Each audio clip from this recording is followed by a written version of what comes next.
सूअर हराम है, हराम रहेगा। अब कोई ये कहे कि मौलाना साहब अल्लाह के नबी के ज़माने में सूअर को इसलिए हराम करार दिया गया क्योंकि सूअर गंदगी खाता था, लैट्रीन खाता था, और बहुत सी जगहों पर आज भी गंदगी खाते हैं। गंदगी खाने वाली चीज़ को हराम करार दिया। माफ़ कीजिएगा, गंदगी के खा लेने की वजह से कोई चीज़ हराम नहीं हुई। नदियों में और तालाबों में और समंदरों में तैरने वाली मछलियां भी मुर्दे और लाशें और कुत्ते और क्या क्या समंदर में और नदियों में बहता है, वो सारी चीज़ें खाती हैं मछलियां। तो क्या इन हराम चीज़ों के खाने की वजह से मछली के गोश्त को आप हराम करार दे देंगे? सूअर को हराम करार दिया है। अब अमेरिका के अंदर और इंग्लैंड के अंदर जहां यहूदी और ईसाई लोग हैं, वहाँ सूअर को बहुत अच्छे और साफ़ सुथरे माहौल में पाला जाता है। जैसे आपके यहाँ मुर्गी का फार्म हाउस होता है, वहाँ उनको दाना डाला जाता है, 1-1.5-2 महीने में आपके उस चिकन को 1.5-2 किलो का कर दिया जाता है, साफ़ सुथरी चीज़ें खिलाई जाती हैं। ऐसे ही अमेरिका, कनाडा और इसी तरीके से जापान और फ्रांस और इंग्लैंड वगैरह में सूअरों के लिए बड़े बड़े फार्म हाउस खोले गए हैं और उनको बहुत ही साफ़ सुथरा खाना खिलाकर उनको बड़ा किया जा रहा है। अब कोई ये कहे कि मौलाना साहब अब सूअर गंदी चीज नहीं खा रहा है और साफ सुथरी और अच्छी चीजें खाकर उसको पाला जा रहा है, इसलिए सूअर हलाल है, तो वो दीन को बदलने की कोशिश कर रहा है, वो शरीयत को बदलने की कोशिश कर रहा है, वो मुहम्मदुर रसूलुल्लाह की जगह पर अपने आप को नबी बनाने की कोशिश कर रहा है। हराम ही रहेगा, चाहे वो जमजम का पानी ही क्यों ना पीता हो और चाहे वो जन्नत से उतरा हुआ मन्नो सलवा क्यों ना खाता हो, वो हराम ही रहेगा। व अतममतु अलैकुम नेमती, और हमने अपनी नेमतों का इत्माम कर दिया। व रदीतु लकुमुल इस्लाम दीना, और मैं तुम्हारे इसी दीन इस्लाम से राजी और खुश हो गया। मुकम्मल हो चुका है दीन, अब कोई ना इसमें कमी कर सकता है और ना कोई इसके अंदर ज्यादती कर सकता है। कमी करने वाला भी मुजरिम, ज्यादती करने वाला भी मुजरिम। या अय्युहल्लज़ीना आमनु दुखुलू फिस्सिल्मि काफ़ा, ईमानो वालो तुम इस्लाम के अंदर पूरे के पूरे दाखिल हो जाओ। ये इस्लाम पूरे के पूरे दाखिल हो जाओ। इस्लाम कोई किराना मर्चेंट की दुकान नहीं है, जो चीज़ें पसंद आए वो ले लो, जो चीज़ें पसंद ना आए उसको छोड़ दो। आप किसी दुकान पे जाते हैं, हाँ ये दे दो, हाँ ये पसंद ये दे दो, जो चीज़ पसंद नहीं आ रही उसको आपने नहीं लिया। इस्लाम कोई किराना मर्चेंट की दुकान नहीं कि जो पसंद आए वो ले लो और जो पसंद ना आए उसको छोड़ दो। आपको इस्लाम की हर चीज़ लेना पड़ेगी, चाहे वो पसंद हो या ना हो। अगर उसकी इजाजत है तो आपको वो लेना पड़ेगा, और अगर मना किया है तो वो आपको छोड़ना पड़ेगा, चाहे वो आपकी कितनी महबूब चीज क्यों ना हो। लेकिन अगर अल्लाह के रसूल ने मना कर दिया तो आपको उससे रुकना पड़ेगा। हमें नबी अकरम की बात को मानना है, मौलवी की बात नहीं चलेगी। मौलाना साहब आज के इस दौर में ये हो रहा तो हम कर सकते कि नहीं कर सकते? अरे दीन के अंदर सहाबा किराम की अकल नहीं चली। सुने हैं ना, बुखारी शरीफ के अंदर वाक़या आया है कि एक मर्तबा सफ़र कर रहे थे हज़रत उमर फ़ारूक रज़ियल्लाहु ताला अन्हु और हज़रत अम्मार इब्ने यासिर।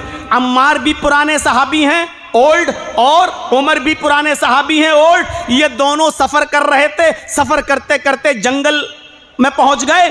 अब कहने लगे रात काफ़ी हो गई है, अब रात में अगर सफ़र करेंगे, ख़तरनाक जंगल है, डेंजर फॉरेस्ट है, अगर यहाँ से हम गुजरेंगे तो ख़तरनाक जानवर, डेंजर एनिमल्स हमें हमला कर सकते हैं, वार कर सकते हैं, चलो रात यहीं गुजार लेते हैं। रात में सो जाते हैं दोनों लोग।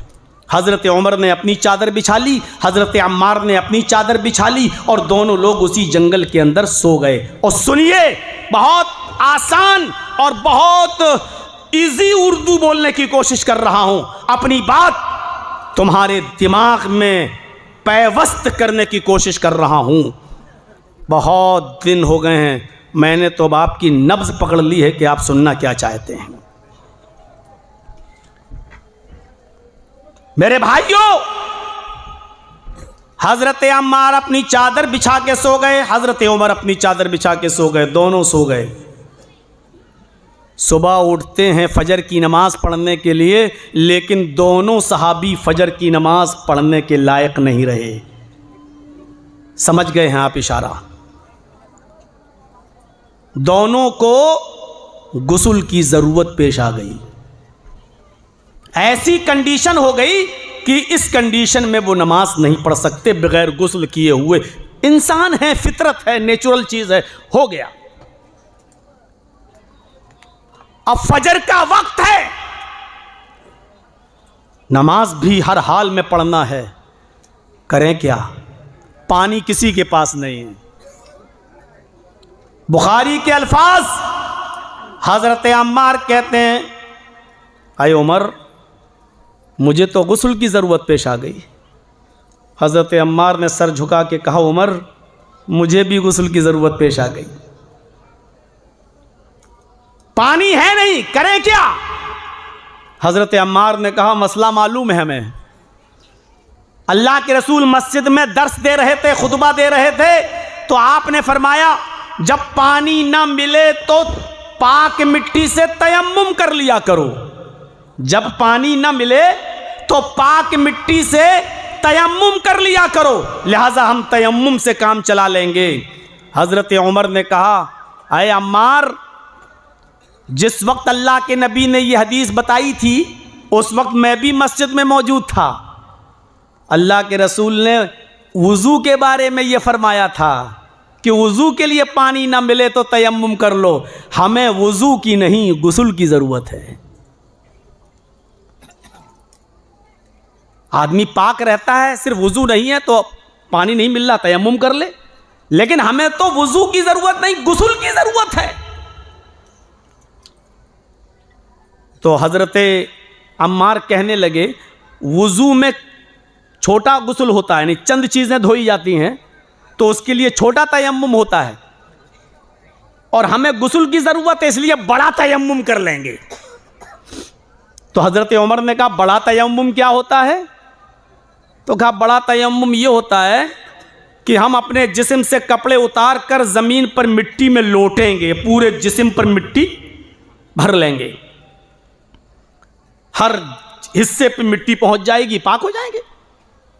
हज़रत उमर ने कहा, मेरी अक्ल में नहीं आ रही ये बात। हज़रत अम्मार ने वही किया जो उन्होंने अच्छा समझा। हदीस में आता है, उन्होंने पर्दा डाला,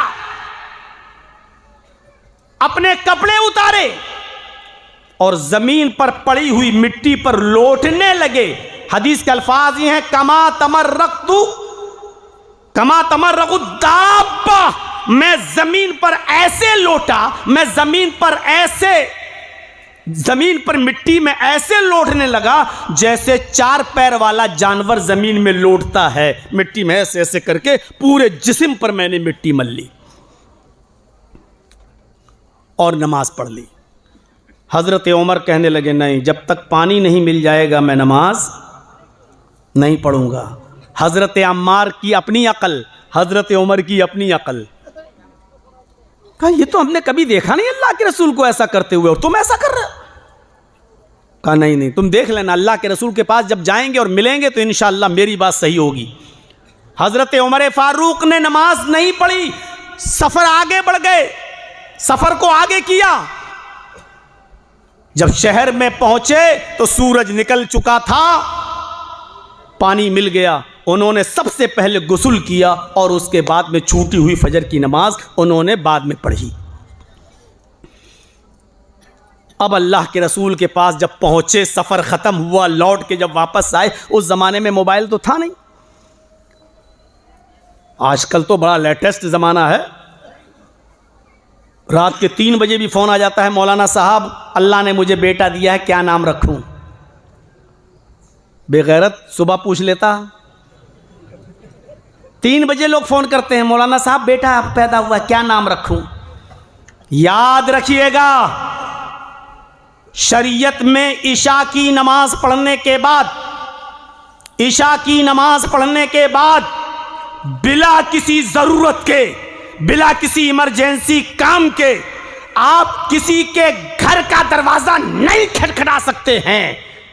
इसी तरीके से इशा की नमाज के बाद बिला किसी इमरजेंसी कॉल के और बिला किसी इमरजेंसी काम के आप किसी को कॉल भी नहीं कर सकते हैं। ये आदाब हैं, शरीयत में हर चीज़ मौजूद है। मौलाना साहब 25 सालों से आप आ रहे हो, बोल रहे हो, कभी मानी आपकी बात? सुनते हैं, कल भी आप कह के चले जाओगे, हम तो वही करेंगे जो करते चले आ रहे हैं, हम भी वही बोलेंगे जो बोलते चले आ रहे हैं। तुमको अपनी ज़िद, हमको अपनी ज़िद।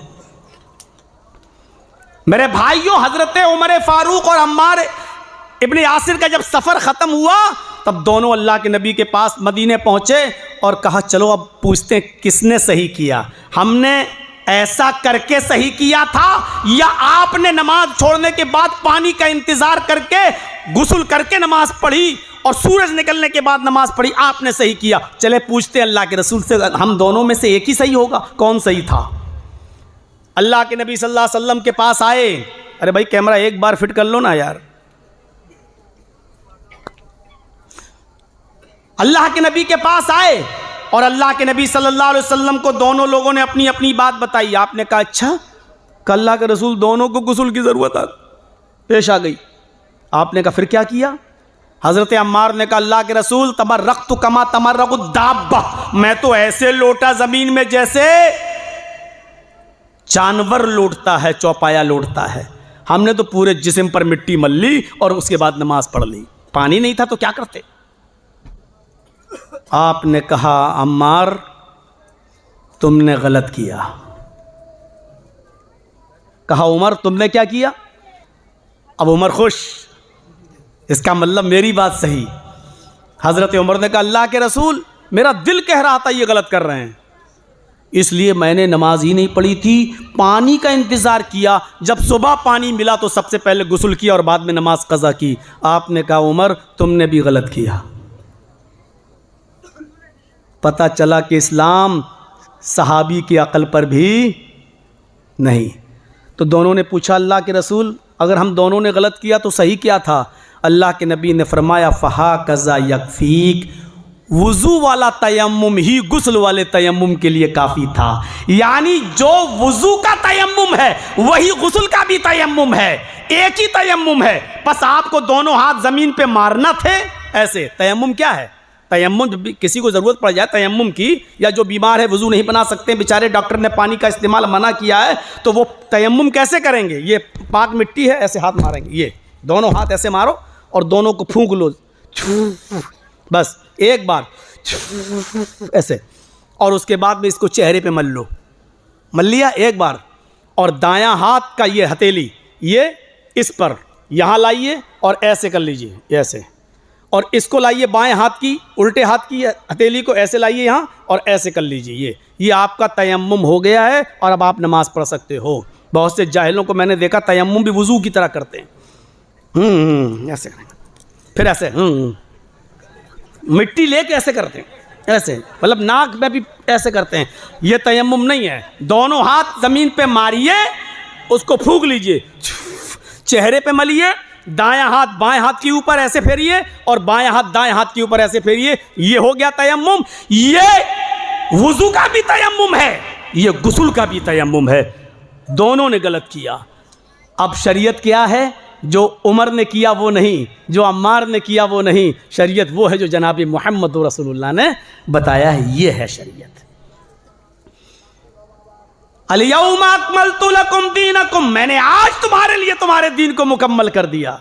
अब कोई आदमी कहे नहीं हम पूरे हाथ में भी मिट्टी मल लें, पैर में भी मिट्टी मल लें, ज़्यादा मिट्टी मल लेंगे तो ज़्यादा अच्छा वो तयम्मुम हो जाएगा, तो इसका मतलब यह है कि वो रसूलुल्लाह को नबी नहीं समझ रहा है, वो अल्लाह के रसूल की शान में गुस्ताखी कर रहा है, वो मोहम्मद रसूलुल्लाह की रिसालत पर खयानत कर रहा है, डाका डाल रहा है, वो मरदूद इंसान है।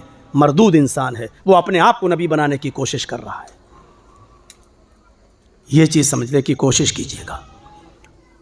तो इस्लाम के अंदर पूरे के पूरे दाखिल हो जाओ, पूरे के पूरे। किराना मर्चेंट की तरह नहीं, जो पसंद आए वो हमारा, जो नहीं आए उसको छोड़ देंगे, नहीं। आपको हर हाल में इस्लाम के ऊपर अमल करना है, हर हाल में आपको वो चीज़ें मानना है। हज़रत मोहम्मद रसूलुल्लाह सल्लल्लाहु अलैहि वसल्लम के ये कह देने के बाद हज़रत अम्मार भी सर तस्लीम खम कर लेते हैं, हज़रत उमर भी बात मान लेते हैं। ये था दीन, ये था दीन। दोनों ने तस्लीम कर लिया। आपने जो कहा वो सही है, हम मान लिए, आज के बाद वही करेंगे जो आपने हमें बता दिया। मेरे भाइयों, गौर तो करो, क्या मोहब्बत थी अल्लाह के रसूल। जरा अंदाजा लगाइए आप, अल्लाह सहाबा वो करते थे जो अल्लाह के नबी सल्लल्लाहु अलैहि वसल्लम कर रहे हैं। अल्लाह के नबी सल्लल्लाहु अलैहि वसल्लम ने नमाज पढ़ाई। उस जमाने में बहुत खजूर के पत्तों की छतें हुआ करती थीं, लेंटर ऐसे नहीं पड़ते थे, ज़मीन बहुत गर्म हो जाया करती थी। नंगे पैर अगर ज़मीन पर खड़े होकर नमाज पढ़ेंगे तो पैरों में छाले और फलक पड़ जाया करते थे। इसलिए अल्लाह के नबी भी जूते पहनकर नमाज पढ़ा करते थे और सहाबा भी जूते पहनकर नमाज पढ़ा करते थे।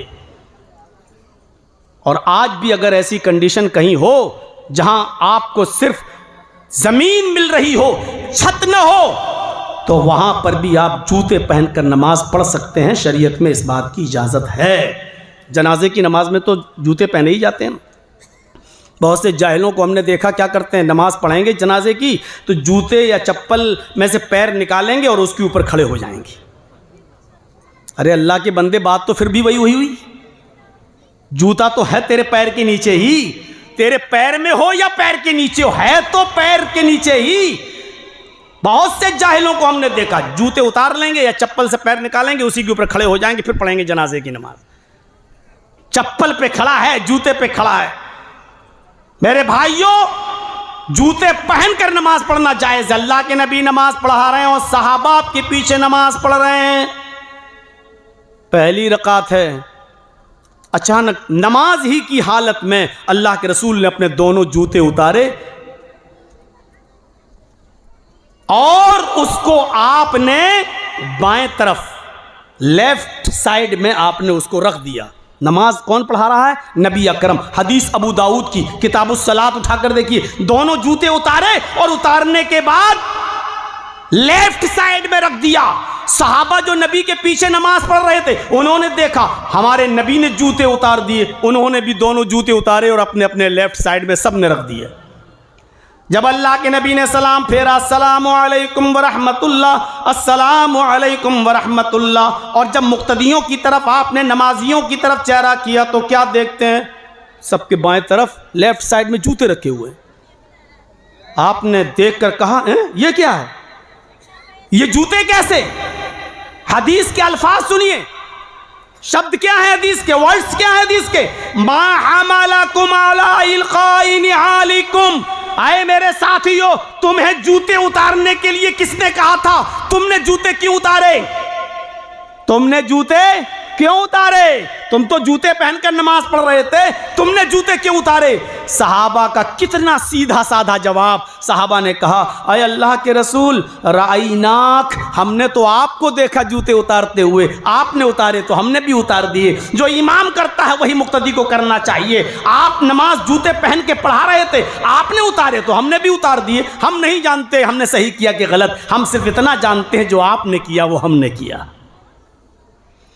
अल्लाह के नबी अब फरमाते हैं कि मेरे साथियों, मैं नमाज पढ़ाने के लिए जब खड़ा हुआ और तकबीर तहरीमा कह दिया, अल्लाहु अकबर कहकर मैंने नमाज पढ़ाना शुरू कर दिया, तब जिब्रील मेरे पास आए और जिब्रील ने मुझे बताया, आए मोहम्मद सल्लल्लाहु अलैहि वसल्लम, आपके जूतों में गंदगी लगी हुई है। कज़रन और अज़न दोनों लफ्ज़ आए हदीस में, या तो तकलीफ़ देने वाली कोई चीज़ है या गंदगी आपके जूतों में लगी हुई है।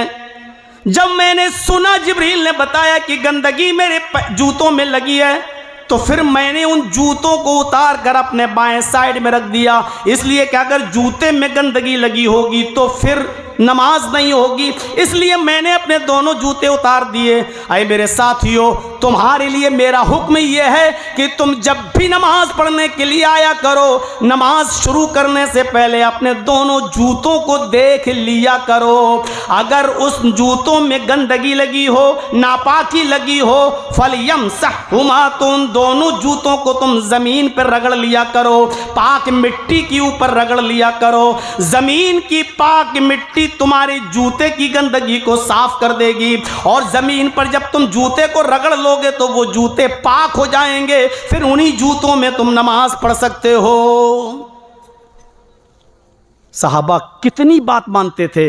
अल्लाह के नबी ने जूते उतारे तो उन्होंने भी उतार दी। ये है दीन। एक सहाबी सोने की अंगूठी पहने हुए हैं, एक सहाबी सोने की अंगूठी पहने हुए हैं। अल्लाह के नबी की नजर उस सहाबी के ऊपर पड़ गई। आपने कहा मा हाज़ी, ये क्या है? कहा अल्लाह के रसूल सोने की अंगूठी पहने हुए हूं। आपने फरमाया सोना तो मैंने अपनी उम्मत के मर्दों के लिए हराम करार दिया है। कितना भी अमीर आदमी हो, कितना बड़ा चौधरी हो, आपके इलाके का कितना बड़ा और अमीर सरदार हो, कितना भी पैसे वाला हो, सोने की कोई चीज अगर पहनता है तो वो हराम है और हराम ही रहेगा। दुनिया का कोई अमीर और दौलतमंद आदमी के पहन लेने की वजह से वो सोना मर्द के लिए हलाल नहीं हो सकता है। और औरत चाहे जितनी गरीब हो, गिफ्ट में अगर कोई शौहर दे दे, बाप दे दे, भाई दे दे, तो लड़की और औरत सोना पहन सकती है, सोना इस्तेमाल कर सकती है, उसके लिए कोई मुमानियत नहीं। याद रखिए, मर्द कितना ही अमीर हो, सोने का कारोबारी क्यों ना हो, बिजनेसमैन क्यों ना हो, यही इस्लाम है। जो हराम कर दिया वो हराम रहेगा।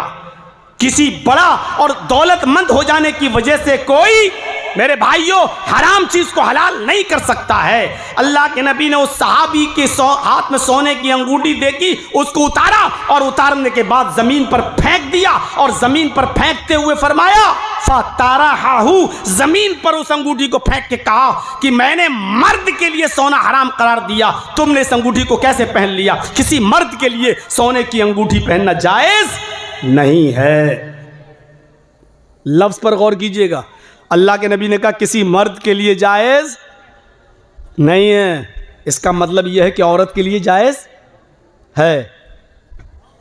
वो सहाबी चाहते तो उसको उठा सकते थे और अपने घर में अपनी माँ, बहन, बेटी को दे सकते थे, लो भाई हमारे लिए तो जायज़ नहीं, तुम पहनो, क्योंकि नबी ने कहा मर्द के लिए जायज़ नहीं। लेकिन इसके बावजूद उस सहाबी ने सोने की अंगूठी उठाई नहीं, ज़मीन पर पड़ी है तो पड़ी रहने दी। सहाबा ने कहा उठा लो, उसने कहा क्यों?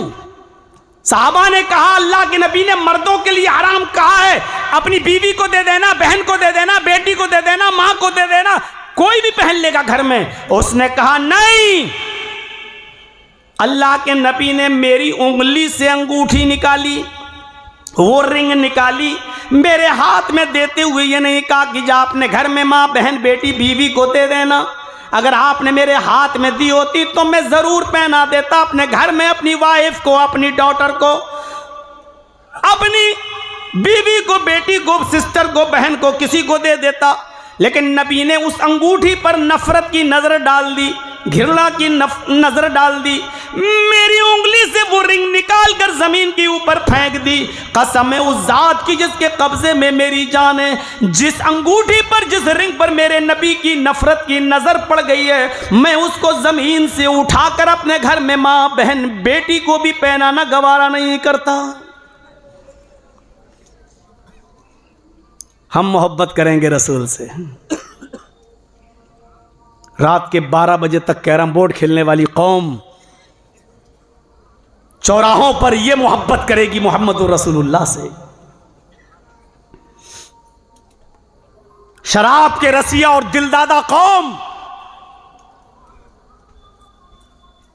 ताड़ी की रसिया और दिलदादा कौम, सूद को हलाल कमाई की तरह कमाने वाले और जुआ दड़ा और सट्टा लगाने वाली कौम ये दावा करेगी मोहब्बत रसूल का।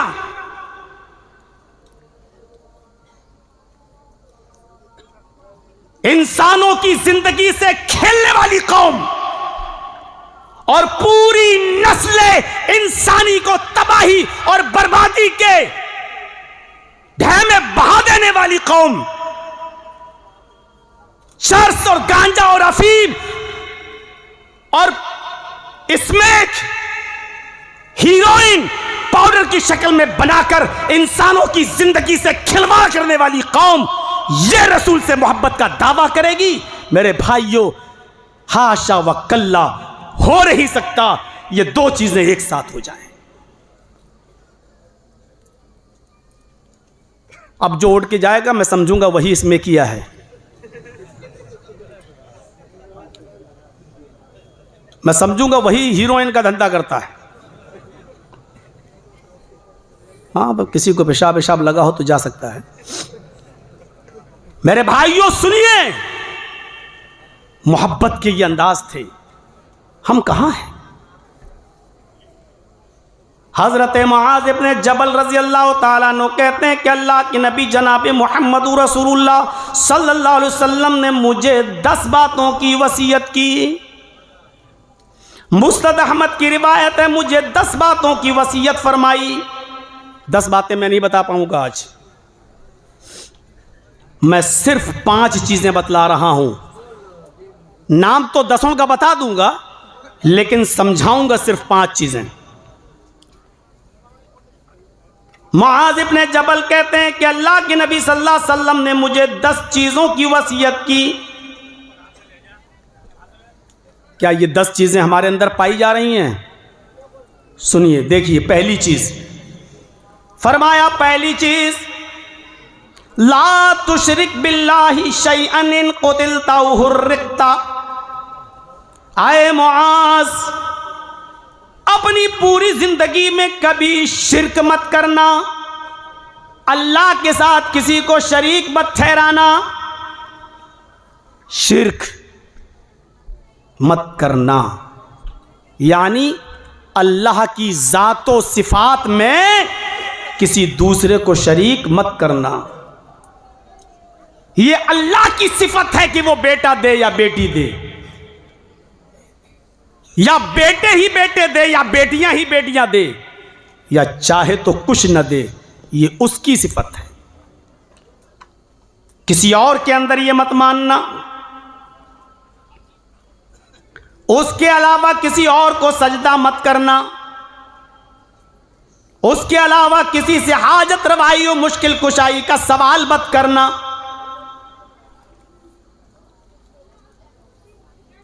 शिर्क मत करना। और जाहिर है, रहमे मादर में बनाए वो, औरत के पेट में बच्चे को पूरी तकलीफ करे वो, तो मुस्तहिक वही है कि उसी को पुकारा जाए। अयहसबुल इंसानु अन युतरका सुदा अलम यकुन नुतफतम मिन मनी युमना थुम्मा काना अलकतन फखलक फसव्वा फजअल मिनहु ज़ौजैनि ज़करा वल उन्सा अलैसा ज़ालिका बिक़ादिरिन अला अन युह्यियल मौता। इंसानों, क्या तुम ये समझते हो कि अल्लाह तुम्हें ऐसे ही छोड़ देगा और तुम्हारा हिसाब व किताब न करेगा? तुम्हें ऐसे ही मर जाने देगा और मरने के बाद दोबारा जिंदा नहीं करेगा? क्या तुम ये सोचते हो? गलत सोचते हो। अलम यकुन नुतफतम मिन मनी युमना, क्या इंसान तू शुरू में एक हकीर पानी की बूंद न था, एक हकीर पानी का कतरा न था, जो पानी तेरी माँ के पेट तक पहुँचाया गया, उसके रहम तक, उसकी बच्चेदानी तक वो पानी पहुँचाया गया, फिर उसी पानी की एक बूंद से अल्लाह ने जीता जागता इंसान बनाया। फखलक फसव्वा, बना सवा कर दुरुस्त कर दिया। उसी पानी के कतरे से तेरी आंखें बनाई, तेरी नाक बनाई, तेरा कान बनाया, तेरे होंठ बनाए, तेरे हाथ बनाए, तेरे पैर बनाए, तेरे हाथों में और पैरों में उंगलियों के जोड़ बनाए, तेरे हाथों को और पैरों को मोड़ने की सलाहियत दी है, तेरे बाल उगाए, तुझे नाखून दिए खुजाने के लिए, चलने के लिए पैर दिए। ये सारे काम अल्लाह ने रहमे मादर में किए, औरत के पेट के अंदर किए। ओ तेरी माँ खाना खा रही थी और अल्लाह तेरी माँ के पेट के अंदर तेरा सर बना रहा था। तेरी माँ चल रही थी और अल्लाह तेरी माँ के पेट के अंदर तेरी आंखें बना रहा था।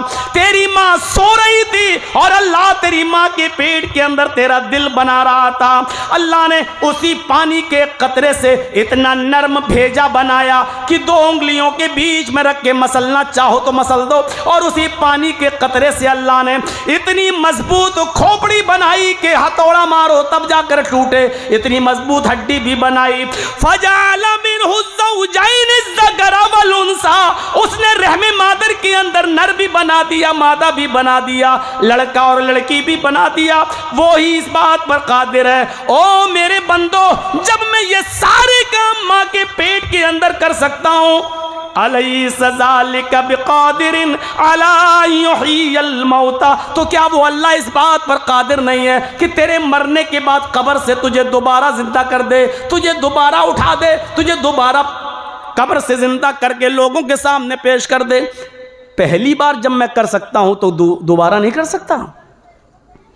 कोई काम ये माइक वाला जिसने माइक बनाया, जब पहली बार बना लिया, इसको मैं तोड़ के फेंक दूं तो दोबारा बना लेगा कि नहीं बना लेगा? जब पहली बार बना सकता है जो मुश्किल काम है, जब पहली बार बना लिया तो दोबारा तो बहुत आसान है। जब अल्लाह इंसानी शक्ल में हमें, जबकि हमारा वजूद भी नहीं था, जब वो वजूद में ला सकता है, तो जब वजूद आ चुका है तो इस वजूद को दफनाने के बाद क्या दोबारा वो जिंदा नहीं कर सकता? वो हमें क्या दोबारा हमें इस मिट्टी से उठा नहीं सकता? अलैसा ज़ालिका बिक़ादिरिन अला युह्यिल मौता, क्या वो इंसानों को दोबारा जिंदा नहीं कर सकता?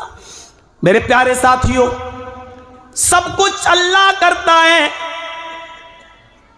इंसान के जिस्म में जो नसें और रगें और जोड़ हैं, अगर उनको लाइन से मेडिकल साइंस पढ़िए और डॉक्टरों से पूछिए, मेरे भाइयों, इनको अगर लाइन से लगा दिया जाए, एक जोड़ को दूसरे जोड़ के साथ, एक नस को दूसरी नस के साथ, एक रग को दूसरी रग के साथ, तो एक इंसान 980 मील पहुंच जाएगा। 980 मील तक इंसान का जिस्म पहुंच जाएगा। 980 मील फैले हुए इस जिस्म को समेटकर एक बालिश्त से भी छोटी बच्चेदानी के अंदर उस अल्लाह ने कैद कर दिया। ऑक्सीजन उसने पहुंचाया, हवा उसने पहुंचाई, खाना पेट के अंदर उसने पहुंचाया, तमाम जिंदगी के सामान उसने मां के पेट के अंदर किए। और जब तू पेट से बाहर आया तो अभी तक तेरी माँ की पिस्तान सूखी हुई थी, लेकिन तेरे बाहर आने से पहले अल्लाह को तेरी इतनी फिक्र थी कि उसने तेरी माँ की पिस्तान को मिल्क से, दूध से भर दिया, ताकि आए मेरे बंदे तुझे कोई तकलीफ ना हो, तू दुनिया में आए तो सबसे हल्का फुल्का ग़िज़ा खाता रहे, पीता रहे। तुझे पैदा होते ही तेरी माँ की पिस्तान में हमने तेरी ग़िज़ा भर दी। मेरे भाइयों, कितना नाशुक्र है वो इंसान कि जब अल्लाह रब्बुल आलमीन माँ के पेट से बच्चे को पैदा कर दे और बाहर निकाल दे, और फिर अल्लाह का नाम लेकर ऐरों गैरों का नाम ले ले और दूसरों का नाम ले ले और ये कहे कि ये फलां ने दिया है, अल्लाह की कोई कुदरत नहीं। नाशुक्री है ये। आए माज शिर्क मत करना।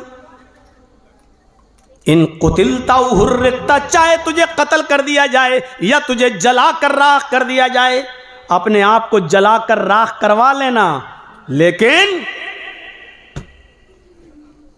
शिर्क मत करना। एक चीज होती है कुफ्र और एक चीज होती है शिर्क। अगर किसी की जान जा रही हो, मुसीबत हो और उससे कुफ्र कराया जा रहा हो, तो अपनी जान बचाने के लिए कुफ्र किया जा सकता है। लेकिन अगर किसी की जान जा रही है और उससे शिर्क कराया जा रहा हो बचने के लिए, तो जान बचाने के लिए शिर्क नहीं किया जा सकता है। दोनों के अंतर को समझिएगा। अगर कोई कमपट्टी पे बंदूक रख के कहो अल्लाह नहीं है, अल्लाह का इनकार कर, तो अल्लाह का इनकार करने, जान बचाने के लिए किया जा सकता है। कोई ये कहे कि अल्लाह का इनकार कर तब तेरी जान बख्शेंगे वरना शूट कर देंगे, और अल्लाह का इनकार करने से जान बच रही है, तो जान बचाने के लिए अल्लाह का इनकार किया जा सकता है, लेकिन वो भी दिल से नहीं, ज़बान से। घर आने के बाद फिर कह दो कि अल्लाह मैंने दिल से तेरा इनकार नहीं किया था, अशहदु अल्ला इलाहा इल्लल्लाह व अशहदु अन्ना मुहम्मदन अब्दुहु व रसूलुहु, क्योंकि दिल का हाल तो अल्लाह जानता है। लेकिन अगर कोई शिर्क करवाए और ये कहे कि मेरे सरदार को सजदा करो, मुझे सजदा करो, मेरे आका मेरे मालिक को सजदा करो, तब मैं तुझे छोड़ूंगा वरना शूट कर दूंगा, तो अपनी जान बचाने के लिए किसी के सामने सर नहीं झुकाया जा सकता है, सजदा नहीं किया जा सकता है। सर कटवा लेना, आग में जलाया जाए तो जलवा लेना, जलाकर राख किया जाए तो करवा लेना, शूट किया जाए तो शूट हो जाना, लेकिन अल्लाह को छोड़कर किसी और के सामने सजदा नहीं करना। शिर्क और कुफ्र के अंतर को समझने की कोशिश कीजिए। मस्जिद का मुतवल्ली और सेक्रेटरी सूद खाता है। जर्जी साहब जुमा पढ़ाने जा रहे हैं, किसी ने बता दिया कि जर्जी साहब आप इस मस्जिद में इमामत करते हो? जी। 5 वक्त की नमाज पढ़ाते हो? जी। सूद के बारे में बोलो। जर्जी साहब कहते हैं सूद के बारे में नहीं बोलेंगे। क्यों? अगर सूद के बारे में बोलेंगे तो मुतवल्ली सेक्रेटरी हमें निकाल देगा मस्जिद से, क्योंकि वो सूद खाता है। ये भी शिर्क है। क्यों? क्योंकि तुमने सेक्रेटरी को रज़्ज़ाक समझ लिया है, रोजी देने वाला। तुमने अल्लाह को रोजी देने वाला नहीं समझा, जबकि तुझे सूद के बारे में बोलना चाहिए था। सेक्रेटरी निकालता अल्लाह एक दरवाजा बंद करता, 100 दरवाजे खोलता है अपने बंदे के लिए। तू क्यों मुतवल्ली और सेक्रेटरी से डर रहा है? मुझ में एक ऐब बड़ा है कि वफादार हूं मैं। बोलते वक्त मुझे होश नहीं रहता कि मैं क्या बोल रहा हूं और किसके ऊपर जा रही है ये बात। बाद में जब मैं अपनी तक़रीर सुनता हूं तब सोचता हूं कि ये नहीं बोलना चाहिए था। मेरे भाइयों, शिर्क और कुफ्र को समझने की कोशिश करो। पहली चीज क्या बताई?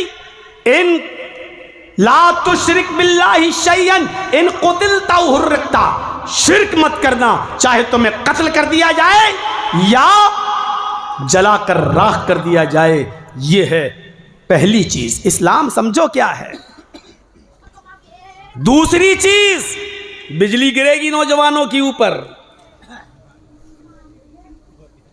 वला तौकन्न वालिदैक वइन अमराक अन तखरुज मिन अहलिक व मालिक। हो सकता है इसका तर्जुमा करूं तो हमारी माँ बहनों को भी थोड़ा बुरा लग जाए, लेकिन शरीयत को बोल रहा हूं, सुनिएगा। बुरा लगे तो मेरे बाप का क्या जा रहा। अपने माँ बाप की कभी नाफरमानी मत करना। वालिदैन में दोनों हैं, माँ और बाप दोनों। वला तउकन्न वालिदैक, अपने वालिदैन की माँ और बाप की कभी भी नाफरमानी मत करना। वइन अमराका, ये जुमला, ये वर्ड, वइन अमराका अन तखरुज मिन अहलिक व मालिक, अगरचे वो तुझे हुक्म दें कि तू अपना माल छोड़ और मेरे घर से निकल जा, अपने अहल वयाल बीवी बच्चों को भी छोड़ दे, तो तुझे इस बात पर भी अपने माँ और बाप का हुक्म मानना पड़ेगा। वइन अमराका अन तखरुज मिन अहलिक व मालिक, अपने माँ बाप की कभी नाफरमानी मत करना। अगर वो तुम्हें हुक्म दें अपने अहल वयाल को छोड़ दो अपनी बीवी बच्चों को छोड़ दो और वो तुम्हें हुक्म दें कि अपना माल यहीं पर छोड़ दो और भागो, मेरे घर से निकलो, तो तुम्हें घर बार छोड़ना पड़ेगा, अपने बीवी बच्चे छोड़ना पड़ेंगे। माँ बहनें कह रही होंगी लो मर गए, हम तो घर से अलग करवाते हैं, ये मौलवी तो सबको टाइट कर देगा। माँ बाप का बहुत बड़ा दर्जा है।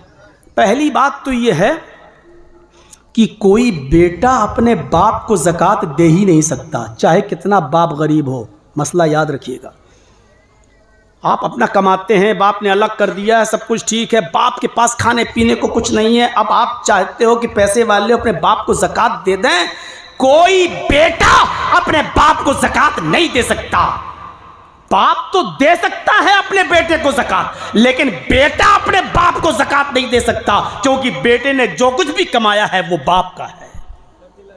अल्लाह के रसूल सल्लल्लाहु अलैहि वसल्लम ने कहा तू और तेरा माल ये तेरे बाप का है, यानी तू खुद अपने बाप का है तो तेरा कमाया हुआ सब कुछ तेरे बाप का है।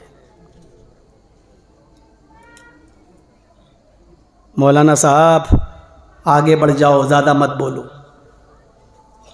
सुन लीजिए। हज़रत इब्राहीम अलैहिस्सलातु वस्सलाम का वाक़या सुने हो ना। इस्माईल अलैहिस्सलाम से मिलने गए, मुल्क शाम वो रहते थे। जब मिलने गए तो उन्होंने वहाँ शादी कर रखी थी। दरवाजे को दस्तक दी, इस्माईल अलैहिस्सलातु वस्सलाम घर में नहीं थे, उनकी बीवी ने दरवाज़ा खोला, सामने बूढ़ा आदमी देखा, वो पहचान नहीं पाई ये कौन है, वो नहीं जानती थी। पूछा कि बेटी तुम कौन हो? कहा कि मैं इस्माईल की बीवी हूँ। कहा कि इस्माईल कहाँ है? कहा वो जंगल में शिकार खेलने गए, घर में खाने पीने को कुछ नहीं था तो शिकार करने गए। अच्छा अच्छा, गुजर बसर तुम्हारी कैसी चल रही है? घर में क्या माहौल है? कहती बहुत बुरा माहौल है बाबा, बहुत बुरी कंडीशन है घर की। सुबह खा लो तो शाम को भूखा सोना पड़ता है, और शाम को खा लो तो सुबह कुछ नहीं मिलता है। एक पैसा कमाते नहीं, घर में इनकम है नहीं, शिकार के गोश्त पर कब तक चलता रहेगा मामला? घर की हालत बहुत बुरी है। बस इतना कहा था बीवी ने। इब्राहीम अलैहिस्सलाम ने फरमाया बेटी जब तुम्हारे हस्बैंड घर पे आ जाएं तो उनसे ये कह देना कि एक बूढ़ा आदमी आया था, उसने आपको सलाम कहा है, और जाते जाते उसने ये कहा कि तुम्हारे घर की चौखट खराब है, तुम्हारे घर की चौखट खराब है, अपने घर की चौखट को बदल दो। ये कहकर इब्राहीम अलैहिस्सलाम चले गए, और बीवी कहने लगी चौखट तो ठीक है, नई चौखट है, अच्छी चौखट है, गर्मी में हवा आती है, सर्दी में रोशनी आती है, धूप आती। ये बुढ़ा सटिया गया, पागल है, कह रहा घर की चौखट खराब है, घर की चौखट तो ठीक है। समझ नहीं पाई। जब इस्माईल अलैहिस्सलातु वस्सलाम शिकार करके वापस आए, कहा बीवी खैरियत? कहा अल्हम्दुलिल्लाह। कहा एक बूढ़ा आदमी आया था। कहा अच्छा, उसने आपको सलाम कहा है। समझ गए इब्राहीम अलैहिस्सलाम थे, वो मेरे बाप थे। कहा अच्छा, सलाम कहा है? कहा फिर? कहा उन्होंने आपको सलाम कहा है और ये कहा है कि इस्माईल से, अपने हस्बैंड से ये कह देना कि घर की चौखट बेकार है, उसको बदल दो। कहा बीवी फिर से बताओ क्या कहा? कहा घर की चौखट खराब है, घर की चौखट बदल दो। वो बुढ़ा था, सटियाया हुआ था, दिमाग से पागल लग रहा था, बताओ घर की चौखट तो ठीक है। कहा नहीं, वो बुढ़ा सटियाया हुआ नहीं था, मेरी बीवी वो मेरे बाप थे और चौखट तुम हो। कहाँ कुछ पूछा था? कहाँ पूछा था? घर में गुजर बसर कैसी चल रही थी? कहा तुमने क्या कहा? कहा मैंने कह दिया बहुत बुरे हालात हैं, सुबह खा लो तो शाम को नहीं मिलता, शाम को खा लो तो सुबह नहीं मिलता। कहा मेरे बाप समझ गए कि तू अल्लाह की नाशुक्रगुजार बंदी है, अल्लाह की नाफरमान बंदी है, अल्लाह ने जिस हाल में रखा है तू उस पर सब्र नहीं कर रही है, इसीलिए मेरे बाप ने कहा चौखट बहुत बुरी है, उसको बदल दो। मेरी बीवी अब मैं तुम्हें अपने घर में नहीं रख सकता, क्योंकि ये मेरे बाप का हुक्म है, लिहाजा मैं तुम्हें तलाक देता हूं। उस ज़माने में तलाक का जो दस्तूर था उसके मुताबिक इस्माईल अलैहिस्सलाम ने अपनी बीवी को तलाक दे दी। मैंने कहा था ना हमारी माँ बहनों को बुरा लगेगा, ये तो अभी सबको तैयार न कर देगा, हमें छोटी छोटी बातों पे तो हम लोग लड़ते हैं। मंजर याद रखिएगा, अब इस्माईल अलैहिस्सलाम जब तलाक दे चुके, अलग कर दिया, वहां दूसरी शादी कर ली। फिर 1-2 साल के बाद इब्राहिम अलैहिस्सलाम फिर मिलने गए, फिर दरवाजे को दस्तक दी, फिर दूसरी बीवी निकली। कहा तुम कौन? कहा मैं इस्माईल की बीवी हूं। कहा अच्छा, वो कहाँ है? शिकार करने गए।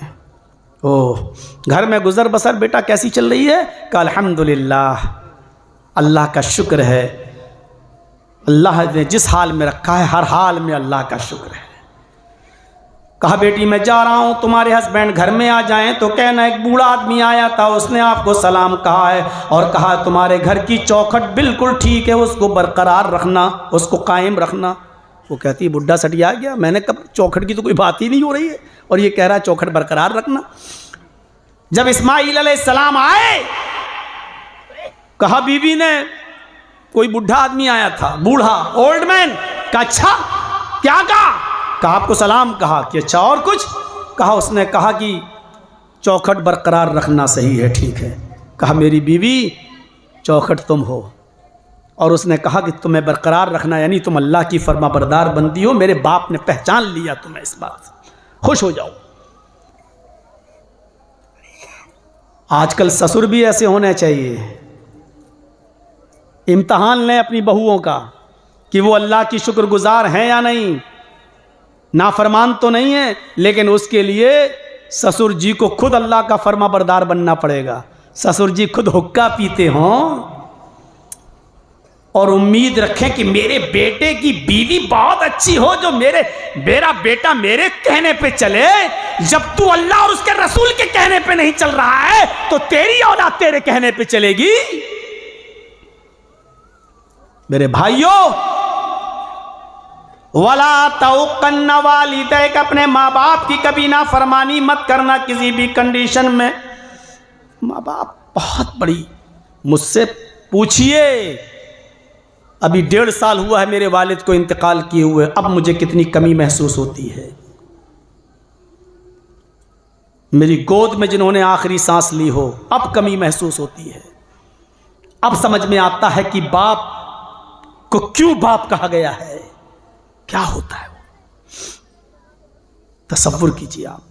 और बाप के साथ खिदमत करने के वाकयात और मामलात वो बतला रहा है जिसने पैदा होने के बाद अपने बाप को नहीं देखा। 6 साल की उम्र में जिसने अपनी मां को खो दिया हो, 8 साल की उम्र में जिसने अपने दादा को खो दिया हो, वो बतला रहा है बाप और मां के साथ क्या सुलूक करना चाहिए, वो बता रहा है। मेरे प्यारे साथियों, बहुत बड़ी नियामत है जिनके पास मां और बाप दोनों है, कद्र कर लो, या जिनके पास दोनों में से एक है कद्र कर लो। वक़ज़ा रब्बुका अल्ला ताबुदू इल्ला इय्याह, तुम्हारे रब ने हुक्म दिया है इबादत सिर्फ अल्लाह की होगी बस। और अल्लाह ने अपनी इबादत के बाद फौरन कहा वबिल वालिदैनि इहसाना, और बाप के साथ, माँ बाप के साथ एहसान करो। मैंने तर्जमा किया एहसान करो। एहसान जानते हो किसको कहते हैं? वबिल वालिदैनि इहसाना। एहसान में हर नेकी शामिल है, हर नेकी। यानी तुम्हारे बाप को अगर दोनों पैरों से लंगड़े हों, हाथ नहीं हैं या कमज़ोर हो चुके हैं, बैठे हैं, क्या बेटा मुझे ज़रा दरवाजे के बाहर कुर्सी पे बिठा दो, मुझे थोड़ी देर धूप में बैठना है, सर्दी लग रही है मुझे, तो आपके ऊपर फ़र्ज़ हो जाएगा कि आप अपनी पीठ को सवारी बना दें और अपने बाप को अपनी गोद में लाएं और बाहर सड़क पर धूप में कुर्सी लगाकर अपने बाप को बिठाएं। ये एहसान में शामिल है, ये आपके ऊपर फ़र्ज़ हो जाता है। अगर आपका बाप बीमार हो जाए तो ये मत देखो कि खर्चा कितना जा रहा है, अपनी अलमारियों का लॉक खोल दो। अगर आपके बाप की ज़िंदगी एक दिन भी बच रही है और उसके लिए लाखों रुपया खर्च हो रहा है तो लाखों रुपया मत देखो, ये एहसान में शामिल है, इसलिए कि बाप ना होता, अगर तुझे पैदा न किया होता तो ये दौलत तेरे पास ना होती।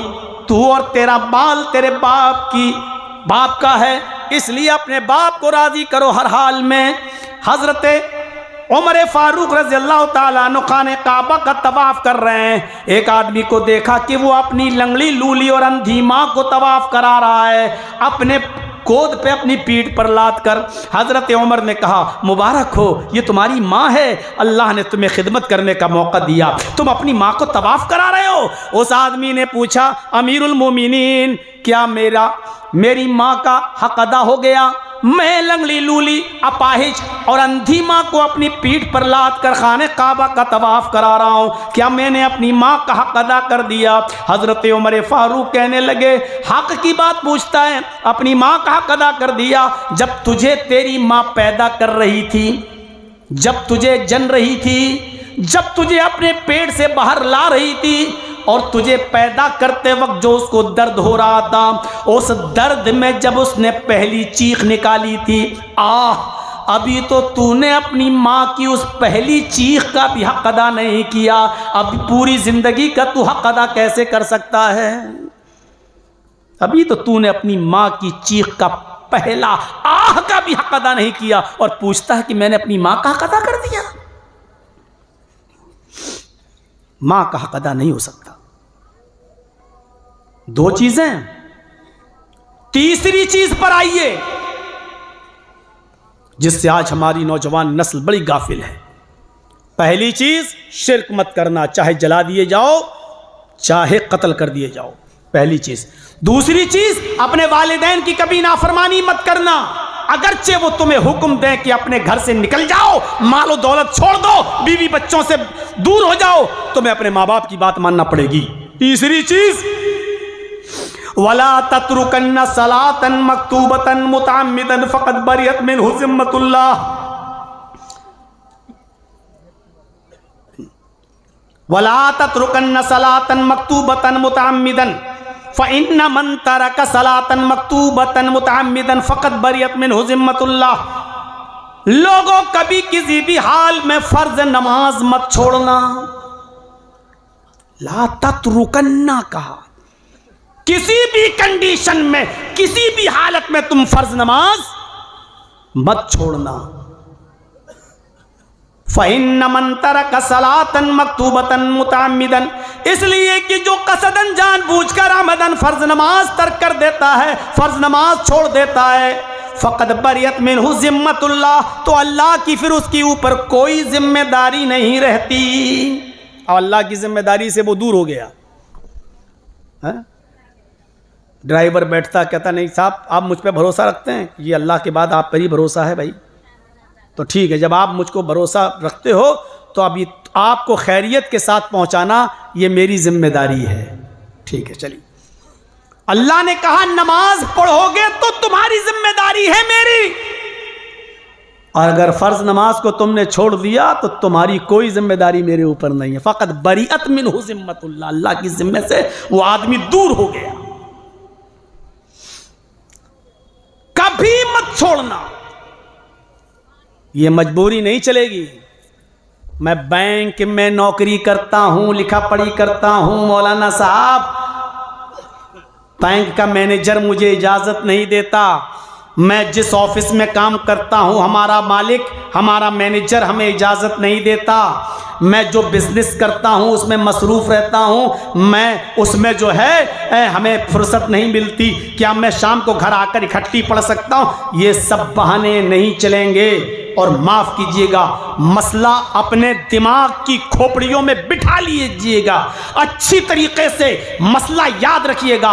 हर वो सर्विस, चाहे सरकारी हो या प्राइवेट, हर वो नौकरी, चाहे वो सरकारी हो या प्राइवेट, हर वो बिजनेस जो आपका अपना हो, चाहे जैसा भी हो, अगर उस बिजनेस में या उस सर्विस से आपकी नमाज छूट रही है तो वो सर्विस भी आपके लिए हराम है और वो बिजनेस भी आपके लिए हराम है। नमाज को नहीं छोड़ा जा सकता है, सर्विस छोड़ी जा सकती है, बिजनेस छोड़ा जा सकता है, लेकिन नमाज नहीं छोड़ी जा सकती है। सिर्फ दो चीजें हैं उज़्र, ये दो चीजें अगर आपके पास हैं तो नमाज को मुलतवी कर सकते हैं, पोस्टपोन, पढ़ना फिर भी पड़ेगी। वो दो चीजें क्या हैं? इज़ा हज़रत ताम, आपके सामने बीवी ने खाना रख दिया, आपके सामने खाना आ गया और जैसे ही खाना आया अजान होने लगी, अल्लाहु अकबर अल्लाहु अकबर, तो अब खाना खा लो, क्योंकि अब छोड़ के जाओगे तो नमाज में खाने की तरफ दिमाग लगा रहेगा तुम्हारा।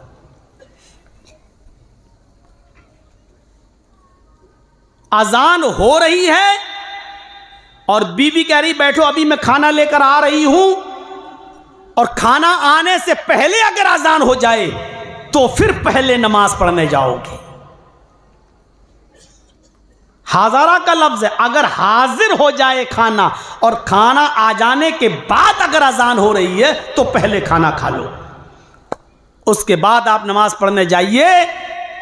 जो रकातें मिल जाएं वो पढ़ लो, जो छूट जाएं वो बाद में पूरी कर लो, आप गुनाहगार नहीं होंगे। ये पहला उज़्र चलेगा, ये उज़्र है, इसकी इजाज़त दी है अल्लाह के रसूल ने। और दूसरा उज़्र, अजान हो रही है और यहां अजान होते ही आपको क़ज़ाए हाजत की ज़रूरत पेश आ गई, लेटरीन पेशाब की ज़रूरत पेश आ गई, तो जाहिर बात है कि ये चीज़ रोकने से रुकती नहीं है। बहुत कोशिश करने के बाद रोक भी लिया तो नमाज पढ़ोगे तो पेशाब रोकोगे, नमाज पढ़ोगे तो डिस्टर्ब होगा, खलल होगा नमाज में। यहां इजाजत दी है शरीयत ने कि अगर अजान हो रही हो या हो जाए और अब तुम्हें क़ज़ाए हाजत की ज़रूरत है तो पहले लेटरीन से फारिग हो लो, पहले पेशाब कर लो, उसके बाद वुज़ू बनाओ, मस्जिद में जाओ, जो रकातें मिल जाएं वो पढ़ लो, जो छूट जाए वो बाद में पूरी कर लो। इन दो उज़्र के अलावा तीसरा कोई उज़्र नहीं है शरीयत के अंदर।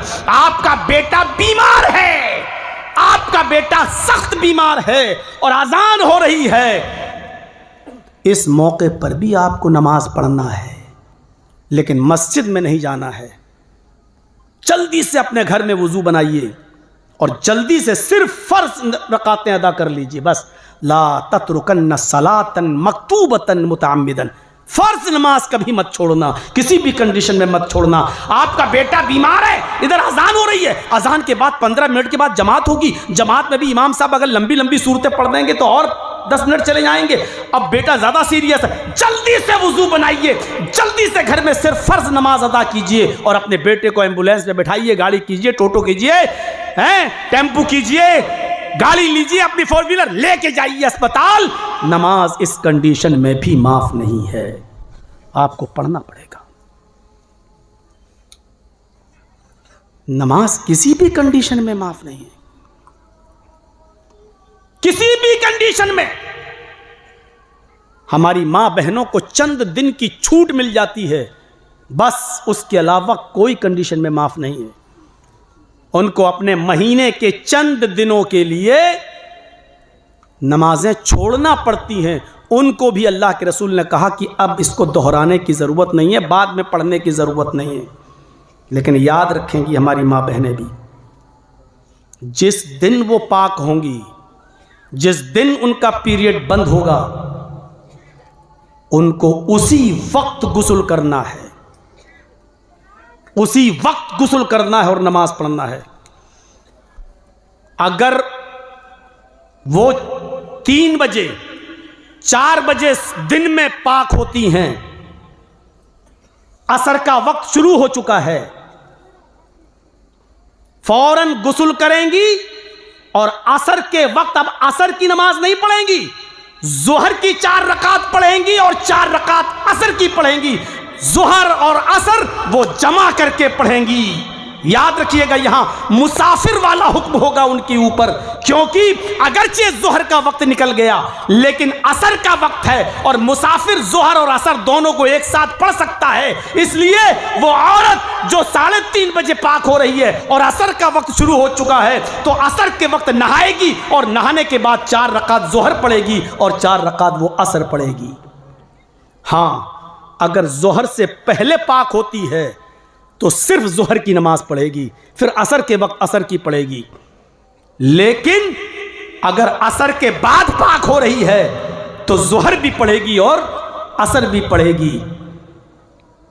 यही हाल मगरिब का है। अगर कोई औरत रात में 10 बजे पाक हो रही है तो 10 बजे वो नहाएगी, गुस्ल करेगी, 3 रकात मगरिब पढ़ेगी और 4 रकात इशा पढ़ेगी। 3 मगरिब और 4 इशा, ये रकातें पढ़ने के बाद मगरिब और इशा को जमा करेगी। मेरे भाइयों, हाँ, अगर मगरिब से पहले पाक हो रही है तो जोहर और असर दोनों पढ़ेगी। मगरिब के बाद पाक हो रही है और इशा का वक्त शुरू नहीं हुआ है तो सिर्फ मगरिब पढ़ेगी, और इशा के बाद पाक हो रही है तो मगरिब और इशा दोनों पढ़ेगी। याद रखिएगा, बात थोड़ी सी आगे निकल गई। इसके अलावा कोई कंडीशन नहीं है नमाज की माफ की।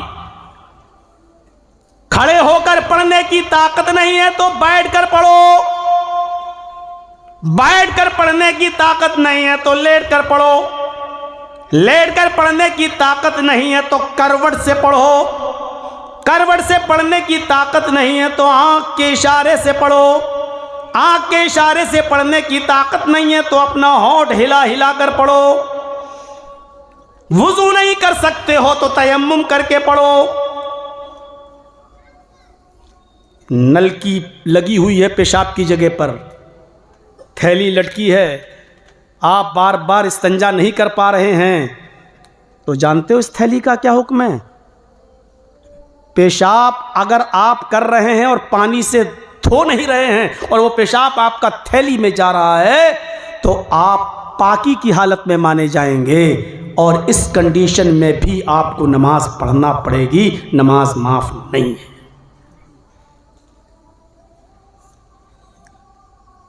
कहाँ हैं हम और आप? बहुत मामूली समझ रखा है ना नमाज के मामले को। इस कंडीशन में भी नमाज पढ़ना पड़ेगी।